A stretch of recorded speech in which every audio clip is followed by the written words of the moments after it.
So engines revs rise, and we are now going to get the DD2s onto the circuit for that first bit of race action for today. First of two formation laps begin, and Kevin Ludi almost sideways as he comes onto the track there. He's the man who starts from pole position for Spirit Racing. He was last year's champion within this class. He has got all the pressure on his shoulders here this weekend to try and kick the season off in style and try and hold on to that championship throughout the year as well. Alongside him will be that of Constantine Scholl. He was second in last year's championship. He'll be going to try and go one better than he did in 2016. Back on row 2 we then have the likes of Max Fleisman from Germany and Haraldsgaard Kaklis from Russia. And then on to row number 3, it's going to be Nicholas Szabo, a man who jumps from juniors straight up into DD2 for this year. Nicholas Szabo on pole for yesterday's heats, but for today starts down on row number 3. Durante Cosmo Francesco then on the outside of that third row. Then on to row number 4, the first of the Brits is Barry Pullinger. He's got Pascal Marchel alongside for company. To row 5 we have the Spaniard Jorge Carlos Pescador. He was on the podium at the Winter Cup in Spain at his home circuit. And Christoph Adams, the first of the Masters, lines up 10th on the grid. Watch out for him to mix it with the main runners within DD2, especially with these dry conditions. Then to row number 6 we have Marius Rua. Real impressive form yesterday was Marius. He managed to make up 19 places in heat number 1, 15 places in heat number 2, and then unfortunately had a puncher at the start of heat number 3, so he didn't make up any. But 6th row of the grid for Marius Rua. He's got Marcel Schirmer alongside from RS Competition. Row 7 then has Nico Grimm with Willy Valanum. Row 8, Philip Siwa and Andrew Williamson. Row 9 is going to be Imra Barizdo with Joel Altonen. Row 10 is Michel Biffiger with Tim Verelst. Row 11 is then going to be the next of the Masters runners, which is Patrick Feinstock and Frederick Franson alongside. Row 12 sees the likes of Pascal Druin and Imca Arts. Row 13 is Michael Becker and Tommy Helfinger. Row 14 is Manuel Scherbinger and Slavomir Moransky. And the final row of the grid on his own towards the back, Karol Zimanovic, to round out the 29 starters within this DD2 pre-final. We said earlier that Kevin Ludi does well in the rain. That's why he had such a good performance yesterday. To be fair, the reason he's a champion, he does well in most weather conditions, but he does prefer the damper conditions, especially here in Belgium. And you just heard there from RS Competition, it may be right that Kevin Ludi has used his best tyres in one of the heats yesterday. Everyone else is possibly saving their best tyres for the final later on this afternoon. So that's a very interesting fact to remember.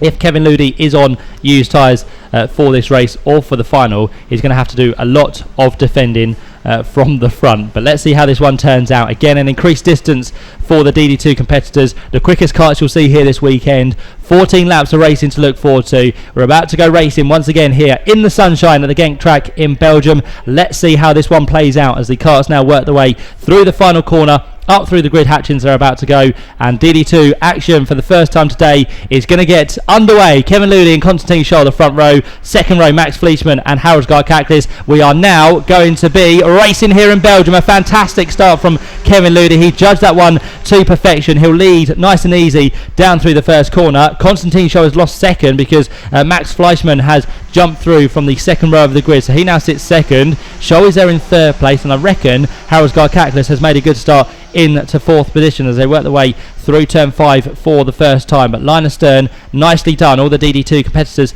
safely through the first couple of corners. Off the back straight they go then. There's Marcel Sherman in the green and white machine. Very easy to pick out Marcel within the field as they turn their way in towards the hairpin for the first time of asking. Kevin Ludi already, look at that, pulling away nicely from the rest of the pack. Looks like Max Fleisman just holding people back at the minute as they come through turn 10. Here comes Constantine Scholl though, trying to get his way through to the inside at the final corner. Does he get the job done? Nope. It was Max Fleisman who kept the line covered there, so no way through for Constantine Scholl, runner up last year within DD2. Down towards turn 1 they go, and there goes Constantine Scholl for a move for the race lead. He gets through, nicely done on the brakes there. Of course, these carts carry the rear brakes as well. Max Fleisman just getting a little bit unsettled through turn 2, which means Harolds goes through, and also Barry Pullinger. What a start from the British driver, up now into 4th place from 7th on the grid. Barry Pullinger coming good on finals day as well. Let's see what he can do about the top 3. He's going to be passed again there by Max Fleisman, but Barry just lets him go. He's very wily as Barry. He knows what he's doing. He's raced here at this circuit for many years, along with not just the Rotax Championship, but also within BNL as well. So Barry Pullinger inside the top 5 places as they come down towards the right-hander at turn 9. In fact, Barry's now back through ahead of Max Fleeceman, so he's got the job done as they work the way to the final corner once more. Top 3 now just breaking away as everyone else behind starts to fight. You've got Zumba Kovacs in the mix there by the looks of it as well. Sorry, Nicholas Szabo, not Zumba Kovacs, he's in the senior class, but Nicholas Szabo is inside the top 6 or 7 places as they complete lap number 2. Kevin Ludi still leads now by half a second. Konstantin Scholl is second. Third place is Harald Garkaklis. Fourth place for Barry Pullinger at the end of that second lap. Fifth place then for Jorge Carlos Pescador. Sixth place is Max Fleeceman. Seventh place is then Christoph Adams. What a race so far from him. In fact, just dropped there behind Nicholas Szabo as they head onto the back straight. But Christoph Adams still leads the Masters class. Durante Cosmo's 9th, and 10th place is Pascal Marchel as a change for the lead is on the cards here. Down the inside line at turn 9 goes Konstantin Scholl. So up into the lead now goes Konstantin, gets past Kevin Ludi. So it's the Austrian ahead now of the Swiss racer on their way through on towards the start finish line once more. They cross the line, and let's have a look and see what's happening further back. Barry Pullinger still 4th. Jorge Pescador in 5th place, but the closest of the battles is between the top 2 then as they work their way through the left-hander at turn number 2. Very shortly to appear on the back straight once more. The man out front is the quickest man on circuit, by the way, a 56.062 for Konstantin Scholl. And Kevin Ludi, with these possible used tyres on, is now under attack from Harald Garkaklis, who looks down the inside line and goes through at turn 6. So Harald is now up into 2nd place. Kevin Ludi, with no rain on the horizon today, may just struggle. He needs some rain to get himself out there on some wet tyres, but it's not going to be the case, I don't think, with the beautiful conditions we have so far this morning. On towards the completion of lap number 4, they're about to come. 1, 2, 3 through the right-hander. What's happening behind the 4th place man, Barry Pullinger? Well, Max Fleeceman is back now ahead of Jorge Carlos Pescador.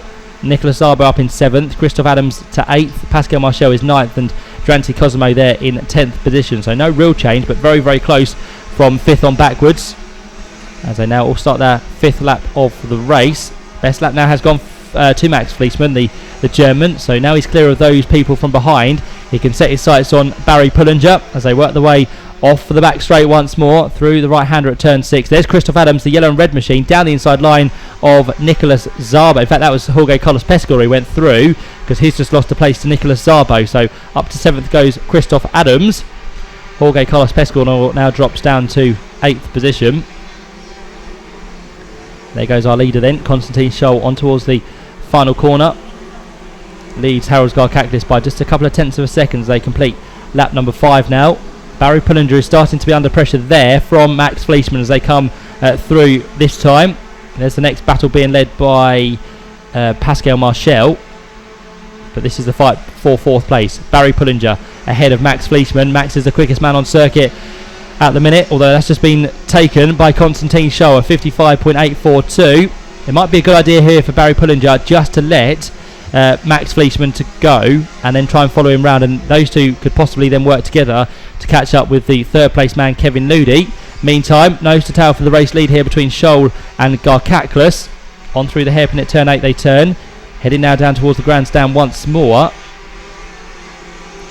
Scholl just having to take a very defensive line through turns 10. Now on towards turn 11 they go. Let's see if Scholl is going to be passed here for the race lead. Nope, Harald Garkaklis still sits there in 2nd as everyone looks on from the gantry then to see how their driver is doing, and Max Fleeceman has now gone through, so Max is with Barry Pullinger on his tail. Let's see if Barry follows here, which I think he will do, and they're going to take with them the youngster Nicholas Szabo as they head through. Oh, and on the grass there is the 641 machine coming through across the line. That was Pascal Druin, so Pascal very close to the edge of the track there. There's been a mistake because through goes Nicholas Szabo, but he made a slight mistake there which has knocked Barry Pullinger down, so there's going to be a lot of correction to be done now for those two drivers. Nicholas Szabo went for a move that possibly wasn't quite on there at turn number 5, which has hampered both of them. They've lost places to Christoph Adams, Pescador, and also Ville Valanen has now joined the mix as well inside the top 10. And Harald Garkaklis has gone through for the race lead on this lap. So Garkaklis now leads ahead of Konstantin Scholl. Again, ignore the timing screen because Pascal Druin is now null and void from where he should be. Across the line they go, down towards turn 1. Scholl's going to try and fight back on Harald Garkaklis. No way through on this occasion as we now hit half race distance. So 7 laps completed, 7 to go. Kevin Ludi almost back with the top 2 now, but still 8 tenths adrift. Just struggling on these tyres, as we said, not with the new tyres he's used to having. Used those up yesterday in one of the heats there to get himself a good grid position for the pre-final. Here comes Christoph Adams then, with Jorge Carlos Pescador showing the fist to say what's going on here, but Christoph Adams wants to get through. He's of course racing his own race in terms of the Masters, but still the better he can do, the better he can do within the championship this year. He may even be able to get an overall podium, which would be fantastic for Christoph Adams. But the field is very much competitive this year, as per always in the DD2 class. Let's have a look at the rest of the order coming through. There is Nicolas Szabo. There is the next train being led by Jorge Carlos Pescador. He's got everyone now on his tail. Veli Valainen, Marcel Schirmer, and we've lost Barry Pullinger by the looks of it. Where's Barry disappeared to? Has he come into the pit lane or retired from the race with problems? I think he may well have done. Yeah, Barry is in fact into the pit lane, so what a shame for Barry. We lost him in fact last time through, so he's now out. Imre Barizdo is the quickest man on the circuit this time round, 55.541. Imre is down in 13th place, doing well though, just behind the Italian Cosimo Francesco. Howard Garcaklis is still our race leader though, as they work their way through turns 9 and 10. 2 tenths of a second is all that separates those two. Heading down towards the last corner. 3rd place still for Kevin Ludi. Not yet being caught by Max Fleishman. The gap's still 1.2 seconds between them. Nicolas Szabo sits 5th. Veli Valainen is 6th. He's got a hell of a lot of people behind him as well. There's about a 7-cart train across the line from 6th on backwards. So Veli Valainen, work cut out so far. The Spaniard then just behind him. Marcel Schirmer has jumped up into 8th position in cart 611. Then Pascal Marchel and Michel Biffica round out your top 10. Nicolas Szabo, by the way, the man that sits in 5th position, has just done the best of anyone that time through, 55.384. So let's see what he can do as the race progresses now into the latter stages. On lap 10 we currently are. There's Marcel Schirmer on screen, the green and white machine, just ahead of, I think now Jorge Carlos Pescador has got past. So Marcel jumps up into 7th place. Jorge down to 8th. Michel Biffica has jumped up ahead of Pascal Marchel as well there. So change around for 9th and 10th places. On towards the start finish line for the 10th time of asking. Come our top 2. Still no challenge here from Konstantin Scholl. Just wondering if he's biding his time. Just letting Harold Garcaklis lead for a little while. And then maybe within the next lap or so, Konstantin Scholl may decide to go for a pounce here and take over the race lead. He's close enough to do so, which is a good thing for Konstantin. Just 2 tenths of a second separate them onto the back straight. Kevin Ludi still there in 3rd. Max Fleishman and now Nicolas Szabo tied together here, so those two may have a chance of catching Kevin Ludi as well. So 3 in the one position to try and be 3rd as they head their way through the hairpin at turn 8. Leader's already through at turn 9. 1.6 seconds to the good of everybody else. There's our next train, which is led by 616, which is Michel Biffiga, the Spaniard of Jorge Carlos Pescador behind.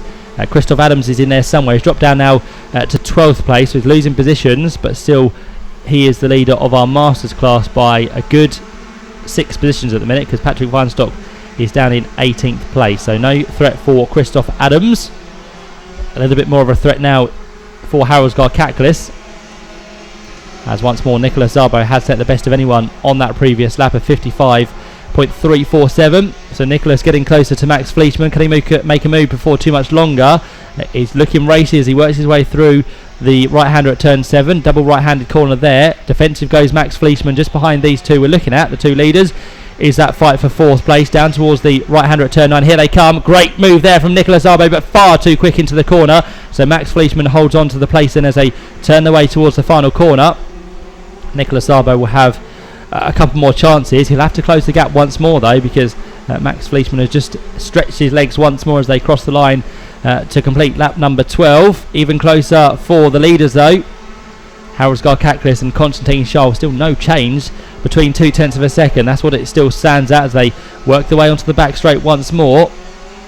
We're going to be starting the last lap at the end of this one, so the race has flown by once again for DD2. Pre-final points on offer here: 34 for the race win, 33 for second and 32 for third. And again, wherever they finish in this race will be the grid positions for the final this afternoon.